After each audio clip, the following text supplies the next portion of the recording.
Thanks very much, Stevie. And hi, folks. Welcome along to tonight's First Music Contact Regional Development Project discussion. It's about agents. As Stevie said, we'll be joined at 6 o'clock by Ray Yates, and he's the Arts Officer from Dublin City Council. As you know, tonight's conversation is facilitated by Dublin City Council's Arts Office. And the aim of this whole programme is to kind of work with the arts officers from the various local authorities around the country to find out what musicians like yourself want from them. So that's what kind of what the second hour is about. It's about talking to Ray about the supports, both financial and otherwise, available from his office, and just to kind of like get a sense from him as well. Are there other things he's considering? Are there other things he's looking for? And just kind of like have that conversation. So if there's questions to be asked, that's when it's asked. And the second hour is very important from our point of view in terms of kind of collecting data and collecting information about what musicians want. So it's quite important. If you have points to make, we'd love to hear them in the second hour. If you've points to make or questions to ask about our agents, you're in the completely right place. So for the next 40 minutes or so, 45 minutes,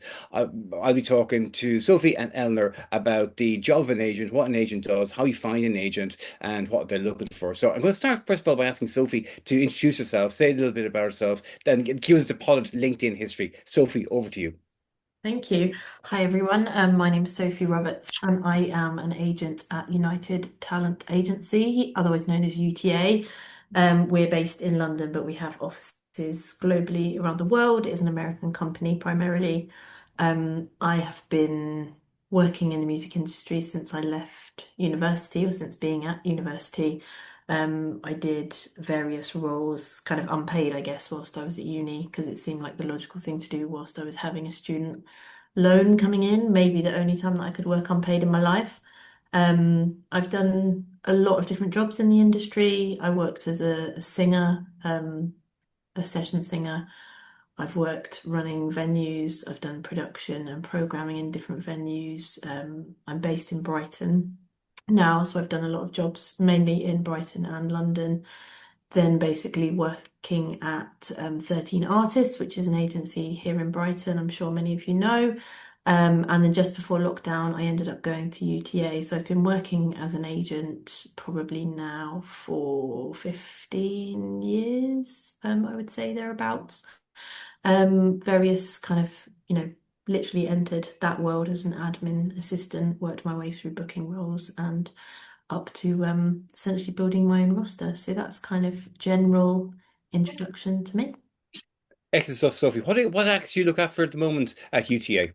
So it's quite a varied roster. I look after everything from kind of Tinashe, who's a US-based kind of R&B crossover artist, the Marias, Peaches, who's more in the electronic electro clash world, through to Alalars, newer bands like Panic Shack and Ditz, Nika, Denise Chyla, I'm sure a lot of you will know, Irish artist who's fantastic.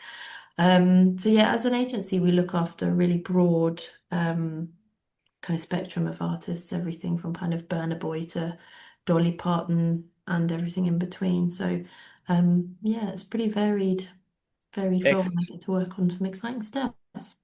Excellent stuff. Listen, really appreciate you giving up some time, Stephen, to join us. Thanks so much, Sophie. Of Eleanor, course. over to you. Tell us about yourself. Tell us about what you used to do before you landed at Earth and what you're doing at Earth.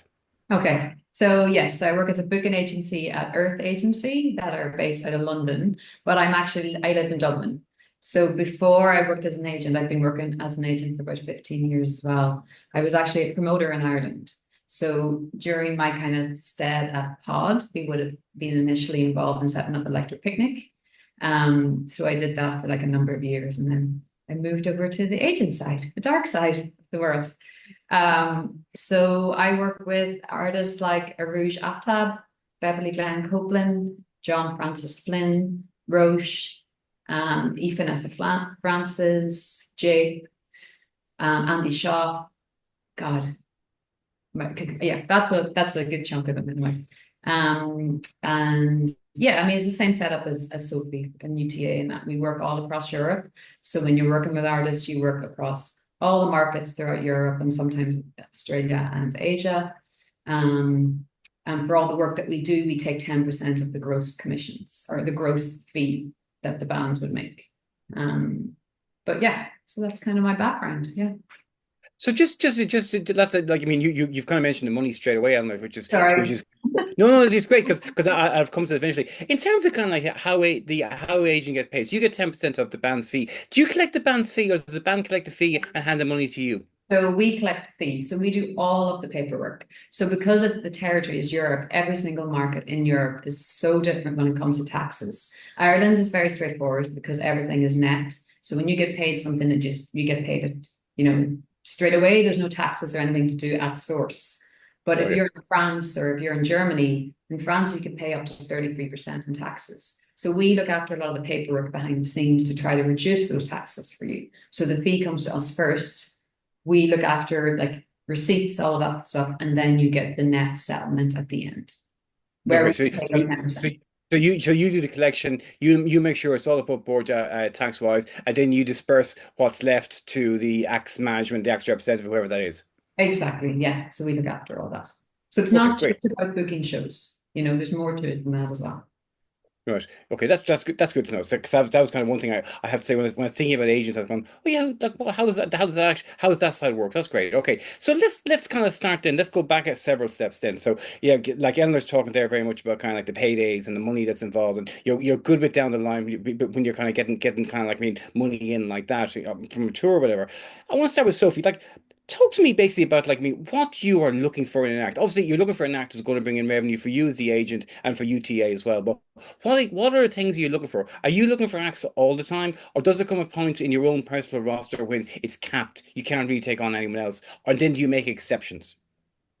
It's a good question, and it's something that I ask myself regularly because obviously we are only one person, one team. Whilst most agents work, within an agency, we are kind of essentially responsible for our own workload. So it's quite common that you'll be on a team with other agents. For example, I have some clients that are kind of shared with other agents.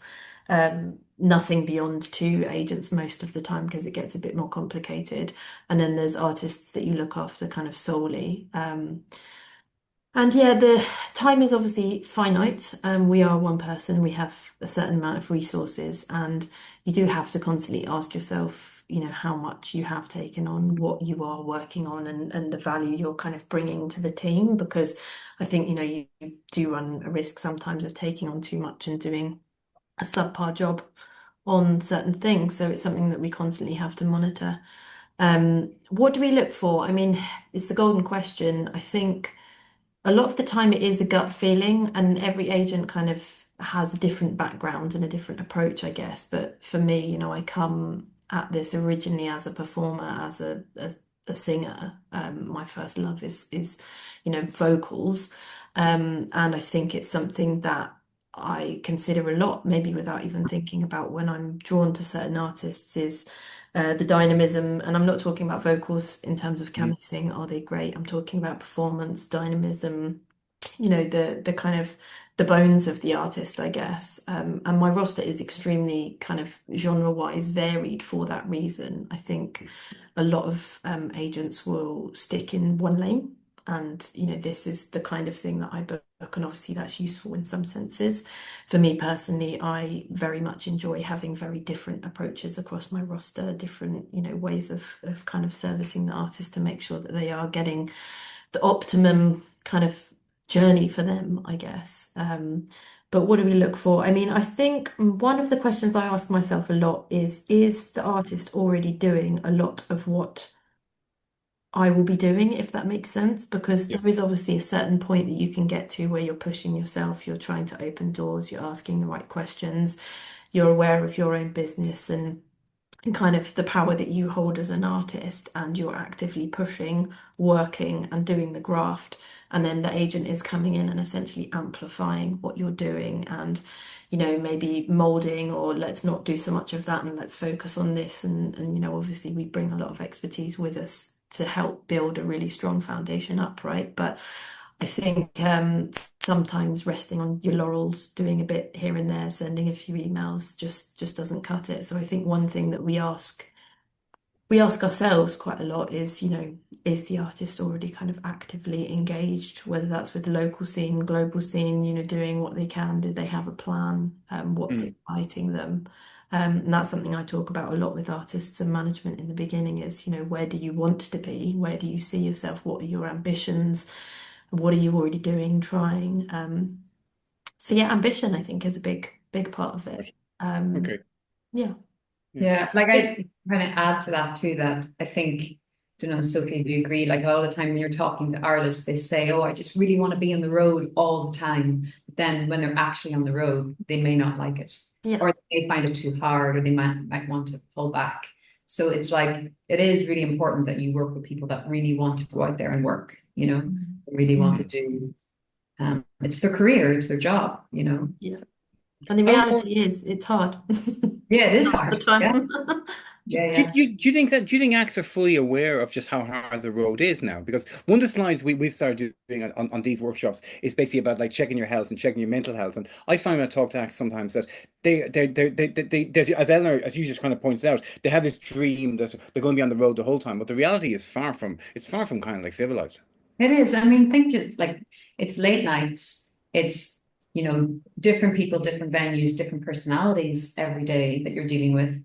Obviously things might crop up and might have issues, but all of it is exhausting. And if you're not kind of you haven't got it in you to really like dig deep and get through it, then you're going to find it tough. Maybe you can't afford a tour manager.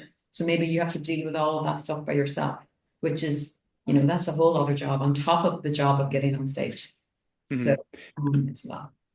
Do you find, and maybe start with Sophie, maybe, do you find sometimes that you're providing services to acts now that you may not have been the case before? That in some ways you're almost like providing part-time therapy. You're almost like providing kind of part-time counseling. That like, I mean, you're dealing with shit that like, it used to be maybe before you get a call saying the van is broken down inside Birmingham, if the man couldn't get hold of the manager. Whereas now it's a different level of kind of like, questions and different level of kind of like, requests coming in.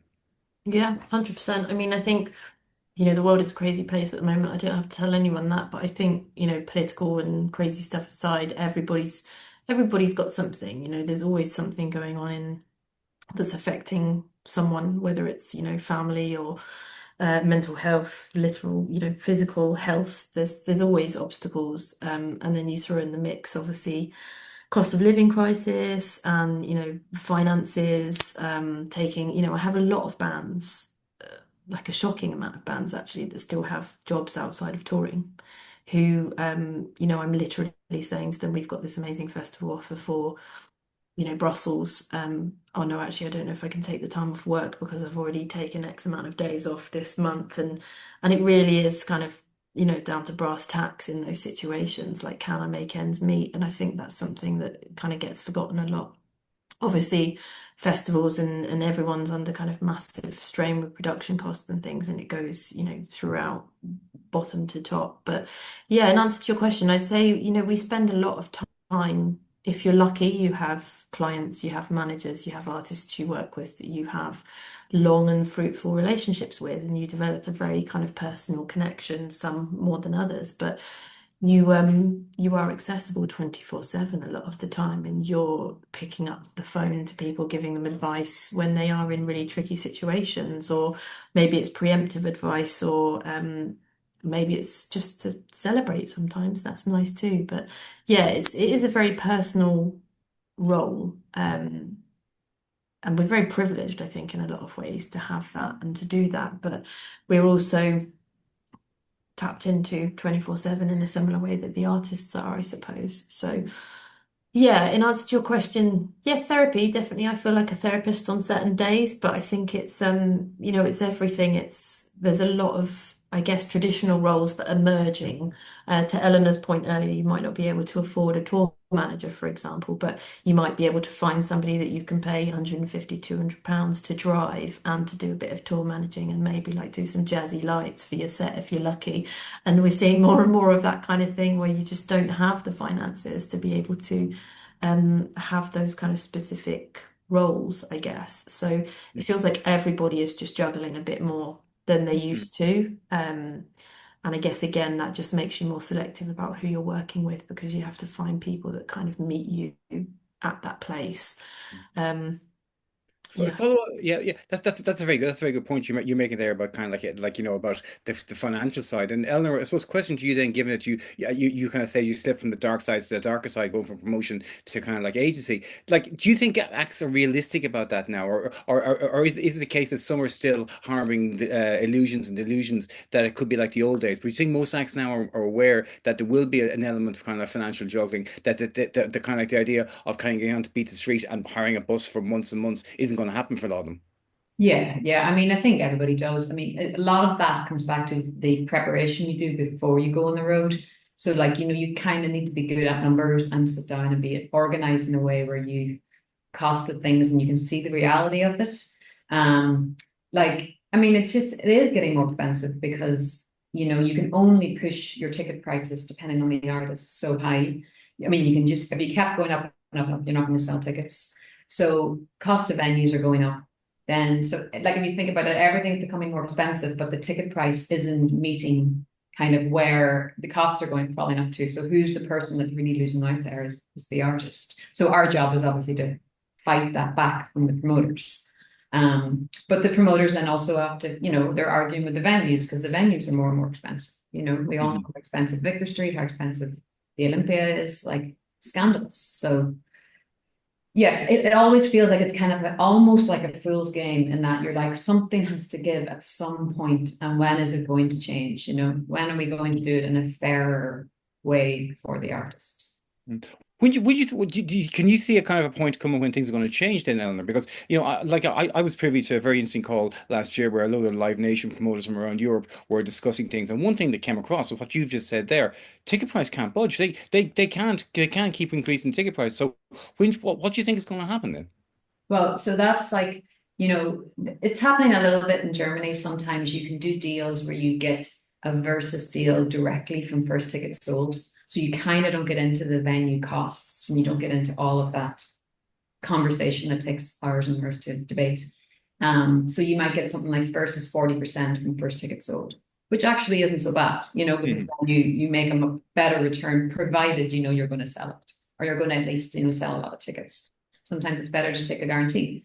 But where is it going to change? Like I feel that the issue with a lot of the industry is the Live Nations of the world. It is the big multinationals because they set everything, and then everybody else kind of rallies and competes against that.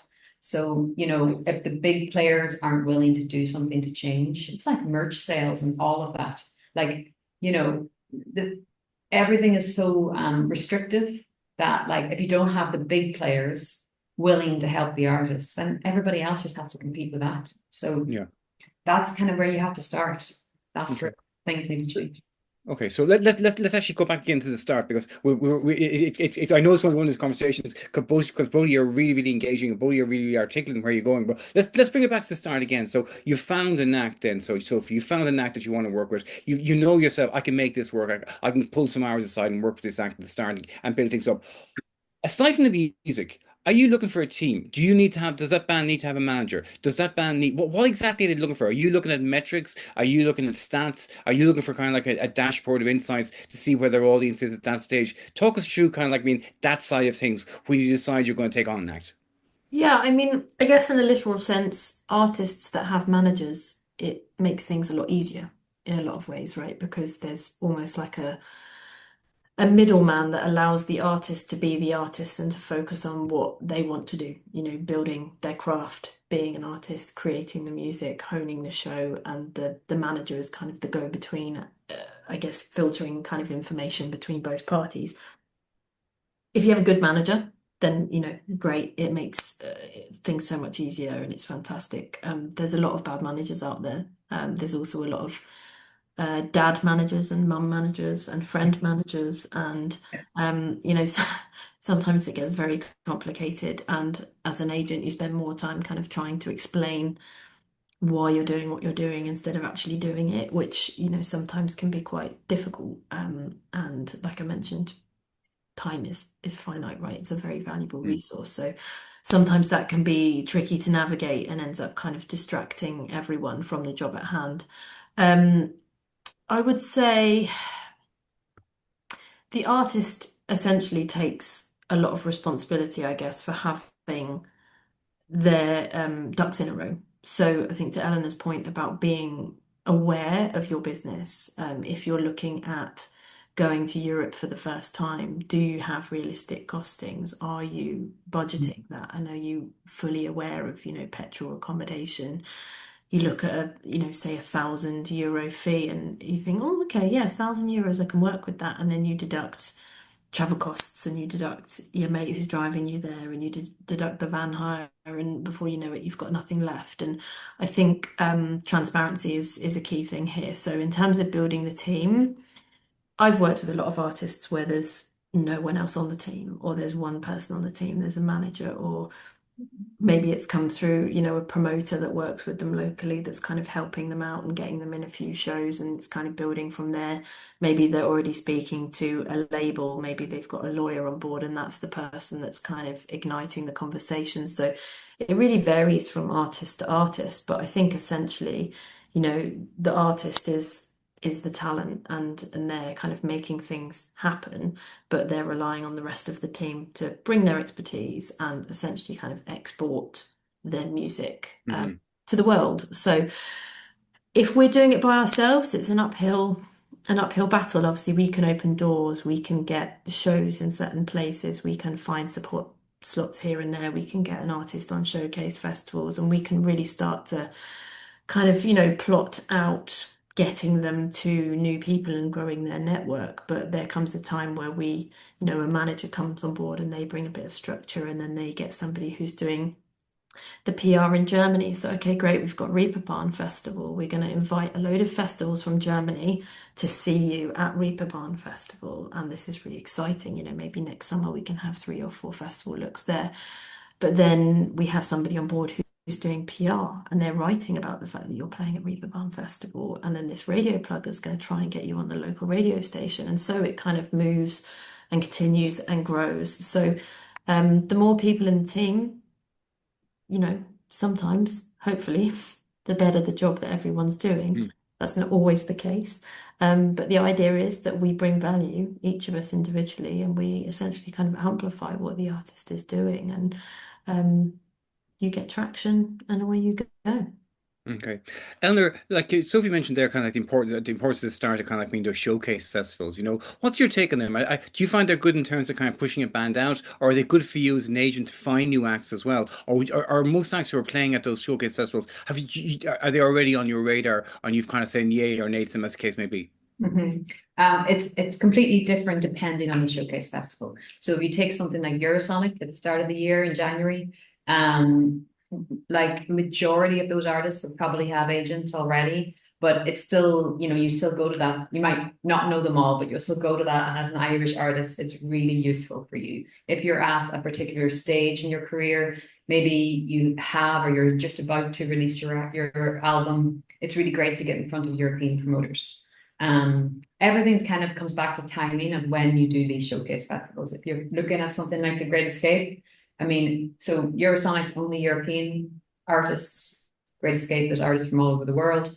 Obviously, there's a lot more artists at Great Escape, so you can actually really get kind of forgotten there. So you do again need to have a bit of a buzz happening and use like well, and a lot of these you can only play once. So do it when the timing is right. And for me, like we don't go to South by anymore because South by is not really that useful. It's very expensive. And you don't really find it. Maybe it's the time of year, I don't know, but you don't find that much new talent there. Whereas you can find some new bands that like Great Escape that don't always have an agent. And what other one is there? Reaper Band would again be really great for not just the German market, for all of Europe. But it's probably less on the international scale than your Eurosonic and Great Escape. Okay, so like so when the act plays at one of these kind of showcase festivals, the aim then is to get as many interested parties down to see them. Yeah. Like I suppose question for both of you, maybe start with you, Ellen. Then, so like I mean, are you kind of like like we talk an awful lot about kind of the role of the manager. They seem to be the person kind of like keeping the team all together. In terms of the agent bringing other people into the tent, then are you in contact with kind of like people like radio pluggers, like aside from promoters, obviously radio pluggers like journalists, people like that, are they people that you know of that you can also kind of bring to the party? On it, I wouldn't. That I would just get in touch with all the promoters and all the festivals. Like, I mean, there's already so many of them to get to the show that your kind of hands are full. I would sort of rely more on the manager to be getting the promo people and people like that down to it. Okay.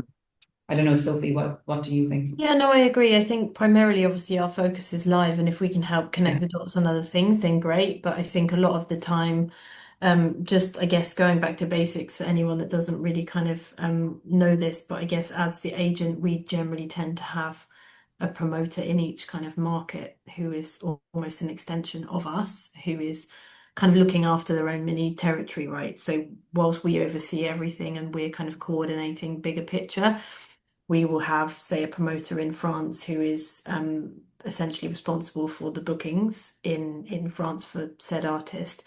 And they will then have their own relationships with the festivals and with labels and all sorts in their own territory. So quite often we're relying on the promoters as well that we are speaking to then engage with kind of local press or local radio stations and bring them down if they have a specific festival in mind that they feel like, this is the point of entry for the band in this market, then they'll try and get that festival along. We'll also have our own relationships with these festivals and these promoters directly. So it's kind of a group effort, I guess. But a big part of what tends to happen when an artist is developing is we kind of wade through a lot of different promoters to kind of work out who are going to be the best people in each respective market to help us build the artist. And that's not always the same person every time. Every artist has different needs, different priorities. And then to complicate things, most of those promoters also own or are involved in certain festivals. So it's also a political fun time. Curious question, because two of you are kind of like playing off each other really, really well here. Do agents talk to one another? Do you exchange kind of news, views, and keep away from that company? Uh, so I wouldn't personally know Sophie that well, but I do have agents that I am friends with that we do all talk and share stuff as well. Particularly because like we represent Europe as our main territory. So you might have a lot of contacts in North America that you share tips with because they book North America and we book Europe, so we can collaborate. Yeah, I think in a very I guess in a very kind of literal sense as well, there is a lot of instances where you get into conversations with promoters and festivals that you maybe haven't worked with before, and they're telling you that they can provide X, Y, and Z. And, we speak to other agents to also kind of verify Yeah, information yeah, and to make sure that people are who they say they are. And, okay, so we're Yeah. talking to this person, where is that money coming from? And just kind of safeguarding, I suppose. We're all in it together and we kind of rely on each other to ensure that we're using best practices, I yeah. suppose. And I do think maybe the younger generation are more into collaboration than the older generation of our Yeah. agents. And there are certain agents, who are very, very tight and only Yeah, share yeah, information with each other. And there are certain agents that use the same promoters for everything they've ever done. Yeah. Yeah, there's different styles of agenting for sure. yeah, Okay, cool. Both of you've mentioned festivals, and like I mean, like his festival season. We both talked before we started. You both talked before we started about Glastonbury, for example. Like I've been just jumping up and down, to close the window as a sound check from Fairview Park comes in and out my window. So it is that season. Can we talk a little bit about how kind of festivals have changed what you do? Like it strikes me as kind of an interesting observer that over the last 10, 15 years, the festival mania, the festival season has just completely changed what the summer is about. It seems to be there seem to be so few standalone tours. It seemed everything was kind of going into a field or going into a tent. As agents, starting with you, Eleanor, how has it changed things for you? I mean, does it mean that kind of like, okay, the band, when you're talking to a band, you're kind of going, you will be doing the festival circuit if I can get you on, if I can get you on, because it's where the money is for that particular quarter. It's also lucrative. yeah. Well, so I kind of work both angles. So yes, you do save a certain amount of that, but you also can't promise them live on the moon and stars if it's not going to happen. So I kind of also work the touring circuit. So, yes, you're pitching, which is why it is important to have like your national promoters or your sub-agents across Europe. So you can pitch directly to the festivals or you can be pitching via your sub-agent. But you can't just put everything into the festival circuit, especially if you're a developing artist. Like you kind of need to get out there, maybe do support tours, maybe try to do like, start building it from the ground up. And if festivals come in over the summer, that's brilliant, and it might be the more alternative festivals, it might be the more smaller boutique indie festivals. It doesn't necessarily have to be, the Glastonbury and, Mm. latitudes of the world. It can be smaller than that and still have an impact. So yes, it's important and it's great because you do make more money and it's a soft ticket, so the risk isn't on you. But you can also play the Primavera at 5 p.m. and there can be 100 people in front of you, and then you can't play Spain for 18 months. So there's a give and there's multiple strategies. Are bands aware of that clause? Well, it changes depending on how much they want you or you want it. So, Okay. it's all a part, it's all a chess game. So, Sophie, same question to you then about how the festival sector, how the growth in the festival sector has basically changed what you do as an agent. Yeah, I mean, it's interesting. It changes from year to year, and I think we had a conversation recently about availability for stadiums, for example, and you can't get certain stadiums, you can't get available dates for Love Nor Money next year, for example, and they're already, advertising. Other stadiums are stepping up, saying, right, we need to get ourselves together so that we can host, which gives you an idea of how it's kind of changed, I guess, in that a lot of artists are going, okay, well, we can control all the parameters of our show if we're in a stadium, but if we're at a festival where we have a short changeover and we can't facilitate all the production that we want, then actually that is, preferable. It's different for different artists. I think timing is a big part of it. So there's certain times of year where I wouldn't necessarily recommend to artists that they're playing headline shows, obviously depending where they are. Because people will be out enjoying the sunshine or at festivals, gearing up for festivals, and it's harder to sell hard tickets for a headline show.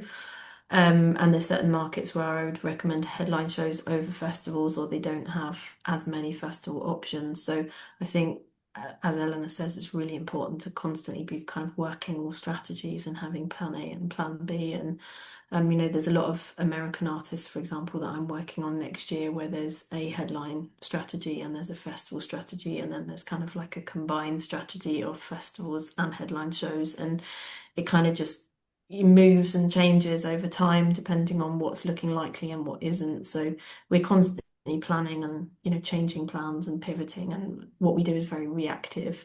Obviously, I'd be kind of remiss not to mention that there is a real issue with the grassroots level of this. There's a lot of festivals, excuse me, a lot of the bigger festivals now even have been born from a festival in somebody's backyard, literally, that's grown into a kind of a local festival, community festival, and then now it's a kind of national festival. And there is a lot of grassroots festivals that have gone under in the last few years. I think it's something like 37 festivals or something this year already that have been cancelled in the UK alone just because of costs. And the reality is it's costing artists more money, it's costing festivals more money, it's costing everyone more money. And it's just Mm. there's a balance here that's not being hit. Yeah. So yeah, I mean, it's a magic time. To what you say, festival season is incredible and there's something in the air. And I think part of the beauty of, you get booked on a festival, maybe it's a small stage, maybe nobody really knows who you are, but you give it your best, and people walk past and they go, "Oh, what's this?" And they stop and they have a listen and they hang around for the rest of the set and they tell a few mates, and it's it's valuable. It's Mm. about being in the right place at the right time, and it being part of a strategy. Mm. And Sophie's talk there about kind of like, I mean, like, the grassroots festivals, that side of things. I mean, like, I'm kind of conscious of kind of like historical precedent, which is like the Dutch tulip frenzy of years ago when that kind of like that collapsed. Do you think kind of like there's a bubble coming with festivals as well? That like, we're reaching a stage where there are too many festivals. Some of them clearly can't cover their costs and run up massive debts. And that this is going to have a massive impact on the grassroots level, but also have a massive impact as well on the middle class of kind of like the music industry as well. Yeah, absolutely. Sorry. No, go on, Ella, carry Yeah, on. I was just going to say, I mean, sure, we've seen that in Ireland already, right? C Sessions has gone, Independence has gone. What's the other one that's gone? Another regional festival that went. So you're really just left with like the bigger ones, but Mm. they're selling out, right? So Yeah. you know, There's kind of an argument to say maybe there was just too many of them, Yeah. and they needed to kind of the numbers of them needed to come back so that you kind of have more kind of quality in a particular festival. And I also think there's an element of like some festivals, like in the UK, you look at Green Man and End of the Road, right? So Green Man sells out in advance, much like whatever Glastonbury. But a lot of the festivals that do that, be it that they're huge or that they're smaller, is that they kind of got an established personality. So people know what they're going to, they know what to expect, and they know, well, this is kind of like our mini holiday. So we're going there because we like the whole experience of the festival. And I think a lot of the festivals that went by the wayside, and it's not just in Ireland and the UK, it's happened in Europe as well. Or the festival that maybe didn't have that. Maybe it was more just like just maybe they weren't around for long enough, or they didn't develop that element to it. And so people were really fickle and they didn't go back, you know. Mm. Yeah, no, I agree. I think a lot of it's to do with a personality, or if you want to be, I guess, slightly Americanized with it, a brand. Yeah. Everybody talks about Yeah. the brand, and I think that applies as an artist as well. It's something people talk about, what's your USP, what's your brand, and yeah, I think what you're saying is spot on. I think the festivals that do have an established brand and you kind of know what you're expecting, you're trusting that their programming is something that you will like, that you will get, that you will enjoy is a big part of it. Yeah. Okay. So let's kind of like, as always with these conversations, the time goes much faster than I ever expect. So we're 40 minutes into this now, and I want to get some questions in from the participants. But I Mhm. want to get back to kind of like, I mean, probably like, I mean, some of the acts who are on this call who are probably thinking like, okay, I want to get an agent. I kind of like, I need an agent because I want a gig. I'm not like, I'm assuming Enya is on this call, so every single act on this call is going to have to gig at some stage. So they're kind of going, okay, these are the kind of people I need to convince. I need to get either on Eleanor or Sophie's books or someone like them. In terms of kind of like what has been the best kind of like, I mean, advice you've heard for startup bands? What's the best advice you've given startup bands, or that you've heard and you've pinched and decided that's going to be my start, that's going to be my advice to startup bands? I think for me personally, it's always been about building a network. We get tips all the time from people that we work with. I've worked with a lot of Irish artists and I know a lot of people in Ireland, so I use it as an example, but I get a lot of tips from Irish promoters who are out there putting on shows every night of the week.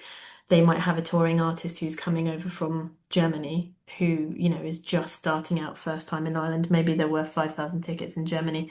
They want a local artist to support on their show to help with some tickets, etc. They'll be speaking, the promoter will be speaking to local bands. They'll have an idea about how they want to put on those shows. And I think it's so important. I used to run a venue in Brighton and I would have literally 4 or 5 shows a week where I'd be speaking to local bands, like what works with this, who's available for that. And it's having that network, it's building your own network and being kind of responsible for making those first steps so that if I'm asking, Singular or MCD or whoever it is in Ireland, who should be coming on these Irish shows with us, who should be touring, who should we be taking out, who should be supporting in London, they have ideas. And I think that's just the biggest piece of advice I have is that in the music industry, relationships are everything. Yeah. Contacts are everything, and it's not about a quick grab. If you want to have a long and successful career, then there's no point in building bridges or, making rash decisions or saying what you think people want to hear. You have to be authentic. You have to figure out what it is you want, and you have to build a kind of world of like-minded people that you trust around you. So yeah, I think that's the biggest thing for me is just connections and building your network, but in a very kind of, I guess, wholesome way. Yeah. Eleanor? Yeah, building your network and I guess being nice to everybody on your way up all the time because you're And no constantly way down. friends, right? So you just everybody in the room, you want to walk out of that room with them being your friend, basically. So Yeah. yeah, I mean that's that whole thing about being nice as well. I mean that's something that's quite basic, but I kind of certainly seen it happen again and again and again with bands that like you just be polite, just be yeah, nice. yeah, yeah, And it yeah, doesn't mean don't advocate for yourself because that's No, different. no, no. It just means be informed, be respectful, and kind of, yeah, just, Just treat don't be other rude. people. Or don't Yeah, be rude and don't kind of push boundaries to the level where you become a little bit annoying to yeah. people, you know. So Okay. So last question for me then. I've got an individual question for each one of you. Eleanor, when you rattled off your roster earlier on, there's quite a few Irish bands on that, and obviously you're based here, so you're more aware of that. When like I mean, how like say there's a couple of acts you mentioned there. Like I mean, you mentioned J. Point, you worked there a long time, and you mentioned Roy, who's kind of a relatively new act from Frenna from Mana. Tell me a little bit about like I mean how things have kind of built with those acts, and like give us an examples of sort of like what have been things they've done during the course of their kind of like career that you've seen step ups as a result of it. oh wow. So well, Jake was the first ever band that I booked. Okay. First ever signing, like 100%, like started 15 years ago. And Richie was amazing enough to go, okay, you can book my shows. And so I went. So like, I mean, sure, like he did everything from like, playing the Electric Arena at the second stage in Electric Picnic to he's done, main stage Beyond the Pale. He's done main stage everywhere, really. So they would probably be big highlights. We're actually doing an anniversary tour for a ritual this October, which is great. National Concert Hall.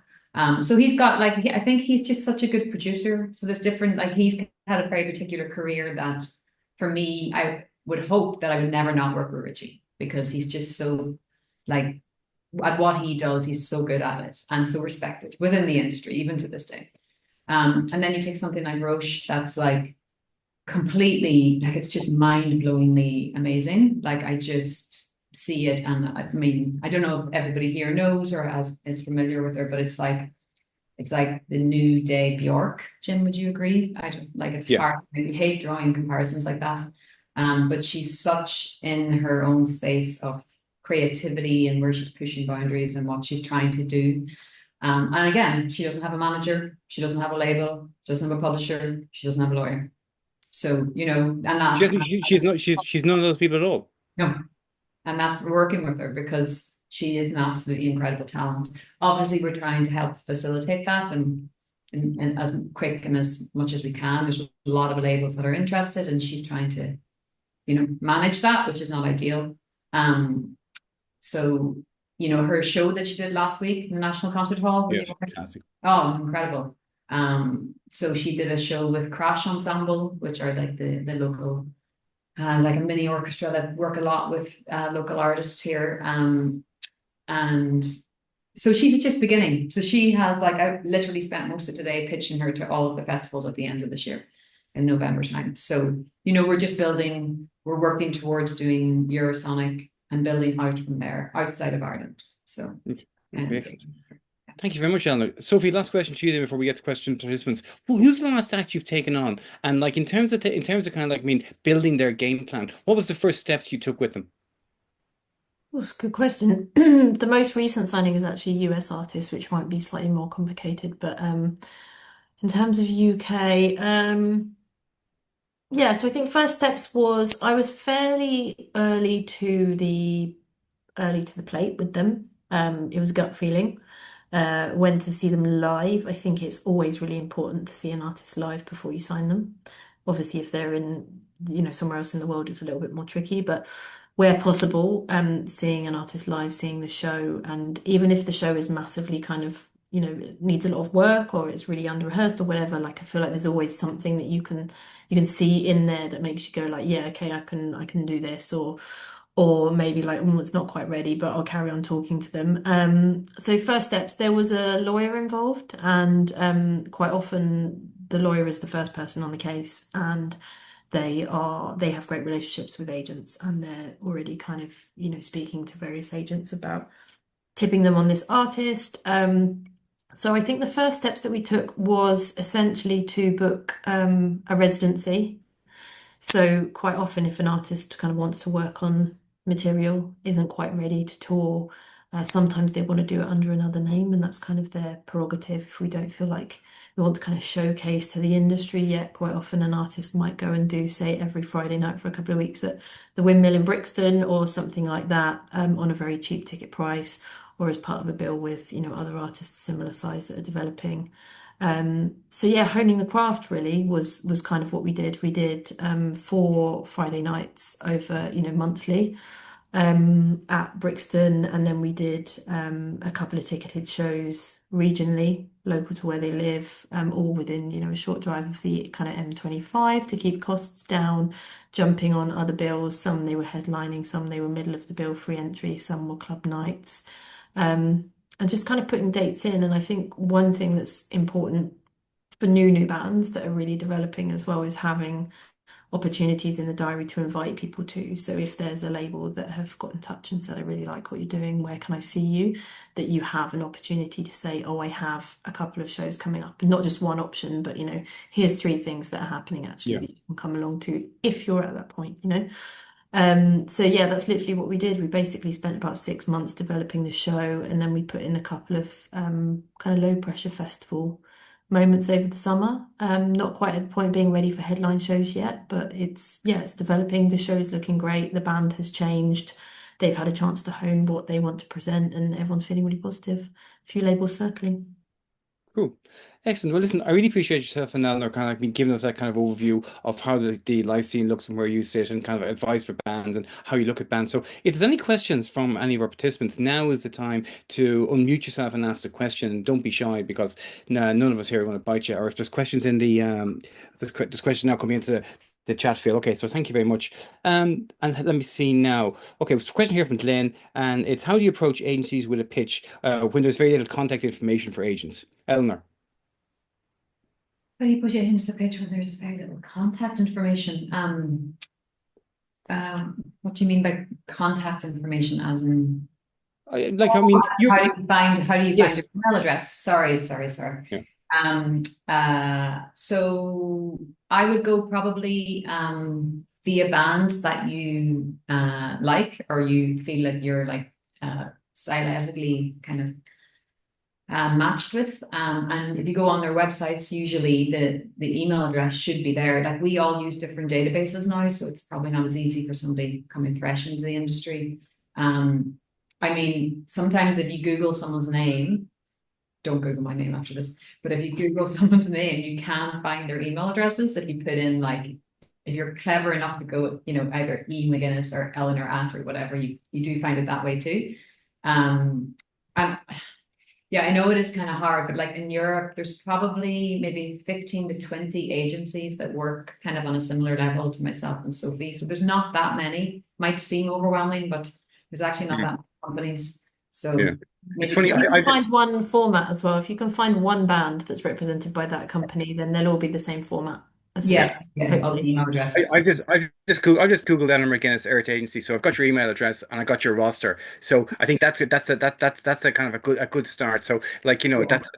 that's one way of doing it. But it is kind of like I suppose it is kind of one of those questions because I'm trying to think kind of like I mean there used to be a what was there in the old days there was a physical database. Music Week had a Mm. physical database, and you So find there wasn't also then there was Facebook. So everybody, all the bands put their contact details on Mm. Facebook and then that went. And now some bands put their is contact Facebook gone? top part of Instagram. But now we've all moved over, like, so there's like another database called Roster that we all use, but you have to pay for that. Mm. Um, Yeah, you know, A lot of them are booking forms as well, which is a bit yeah, because yeah, sometimes you can't see if it's actually been received. But yeah, yeah, or personally, family.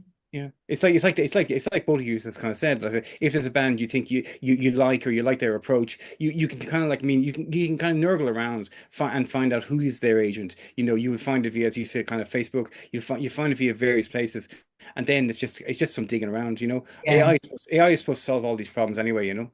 Well, I hope it doesn't put us out of a job. I don't know. Speaking of someone who works in the industry, it's supposed to be decimated by AI. I'm waiting for AI to actually impress me in some shape or form. And Yeah. then the question here then from Owen, and it's basically who's the best person to contact regarding a support slot. Like if a band's playing Figure Street and the booking agent's ATC, the motor is singular, and management is independent manager, who'd be the person to approach? That's a good question. Who'd be the Yeah. person to approach on that score? So you would go both. You would go to ATC and you would go to Singular. Yeah. Don't think you can only contact one person. You can do multiple. And generally speaking, just on supports, because I think artists get a bit scared of this sometimes and like a lot of pressure of getting the pitch, spot on. And basically, the information that we want to know most of the time is links to music, what's the actual physical setup of the band? And that's the logistical question as well, because sometimes an artist will be like, it must be solo, I need a small imprint, or it needs to be a three-piece, or I want a full band, whatever. Um, and what's coming up, release plans, what are you doing? Who are you? And we do add all of the support submissions to lists. Yeah, It's yeah, we have no control over supports 99% of the yeah. time. We are filtering the information to management and ultimately to the artist to make the decision. So if an agent comes back to you saying, I'll add you to the list for consideration, quite often there is literally an Excel sheet that has gone to management and you Yeah. are on there with said information. So just make sure it's clear and you're nice, and that's it. Cool. Question in here then from Matthias. Hi, Matthias. And what about agency representation for instrumental music? Is this rare? Are there any special agencies? I would say most agents will take on instrumental acts, won't they, Eleanor? I mean, most of them, of course, they would. But if you really want something specific, I guess there's one agent in Germany that does a lot of instrumental, like he does Olafur Arnolds and like just a lot of contemporary music.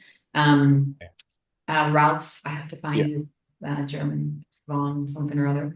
And then there's another US agency that do a lot of booking in Europe, actually called Outermost, that also work with a lot of instrumental artists. Oh, is there a contemporary or was there a contemporary agency based in Brighton as well? Was it called 13 or am I mixing up with something else? I think you're thinking of oh God, the name's completely escaped me now. It's gone from my head. I look in, I'll find it if I Yeah, find again, I it. think honestly, a lot of this comes back to looking at artists that you like.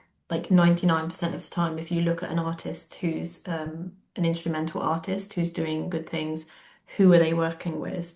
And kind of going that route, because I think there is a lot of kind of yeah, maybe specialist agents. I guess a lot of it falls under electronic as well. A lot of the time, there'll be a lot of electronic leaning agents that do ambient music or instrumental music, primarily. Personally, I don't have any instrumental music, but I know there's people in our agency who do have artists who are instrumental. So yeah.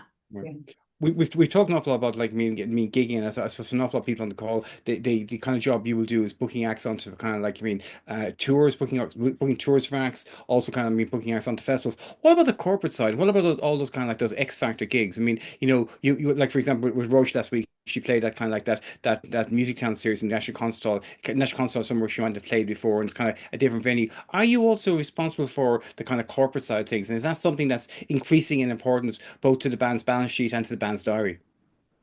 Well, I'd say it's probably very different for Sophie and myself because our agency is like independent and is in London, so we don't have a wing that looks after corporate bookings, whereas a lot of like UTA and a lot of the more multinational agencies would have corporate wings. Am I right?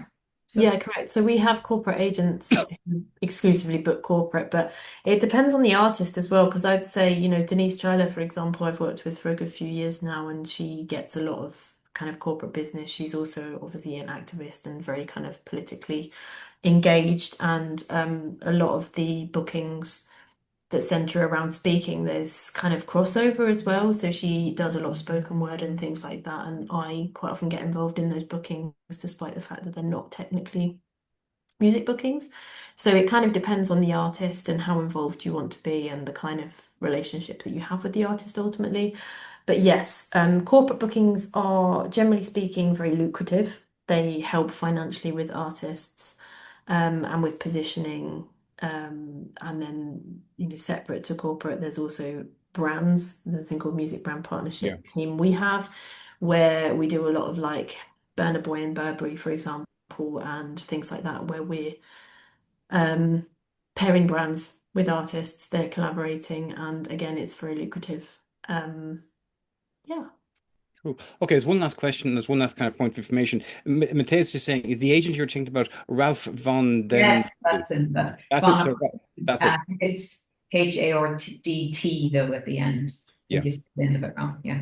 Excellent. Thank you very much. Thank you very much, Eleanor. And the last question here is from Luke. And is there a broad benchmark in an artist's career where you should consider an agent? What milestones should you be hitting as a DIY artist, beginner artist before considering agency or management? Or is it a case of kind of like if the music is good enough, someone's going to jump on the act very quickly, very early? Yeah, I go with the last statement that you made. Yeah, I think I honestly, there isn't a formulaic approach here. Like, as I said, like Roche doesn't have anything set up and she's out doing shows and on everything. And like, I don't think, like, is it a feeling? Is it a gut feeling where you just feel like the time is right to have somebody? Maybe you have a lot of offers coming in that you're trying to navigate and you're trying to like, filter and come up with a strategy maybe at that point. Um, it's like there's no one answer that fits. There are times where I think you just don't need an agent as well. I know, again, like not talking ourselves out of a job, but there are times where it just doesn't make sense for us to be on board and we actually Yeah. complicate things slightly. Like if an artist is doing a good job of getting themselves bookings and they're developing, and sometimes we don't yet add value. And again, like I think it's important that artists remember that it is their business that we're stepping into. And obviously, we get paid commission for the work that we do, but ultimately, we're working for the artist and we're on their team. And we need to add value. It's not just a given that you get an artist and then an agent, and then they make all these things happen. There are such things as bad agents as well. So I think really do your research and have conversations because, like I said, I've been, I've done gigging and stuff myself. And I think when you get agents or managers or whatever reach out to you, there is a very natural thing that happens where you get very excited and you want to, look at what they've done and who are they, and oh my God, this is so exciting. But it needs to be right for you. If it's a manager, it's somebody that you're probably going to speak to every single day for a really long time, if you're lucky. And they need to be someone that you're comfortable with, someone that you trust, someone that you can turn to when you're unsure about things, someone that you feel you can be yourself with, etc. And similarly with an agent, it needs to be someone that you think represents your best interests, but also is positioned correctly for you. Do they have other artists on their roster that they're doing exciting things for? Are they booking things in the same lane as you? If you're a metal artist and this person primarily books ambient music, then probably Yeah, doesn't make sense. All things that you should consider. Yeah. excellent. Well, listen, thank you both very much for your time. Really appreciate you coming along and kind of talking to us for an hour. Very big round of applause. Very big thanks to Sophie and to Eleanor. Thank you very much. No You're problem. welcome. Good luck, See you soon, everyone. right? Bye. Okay, see you later. Bye. Bye.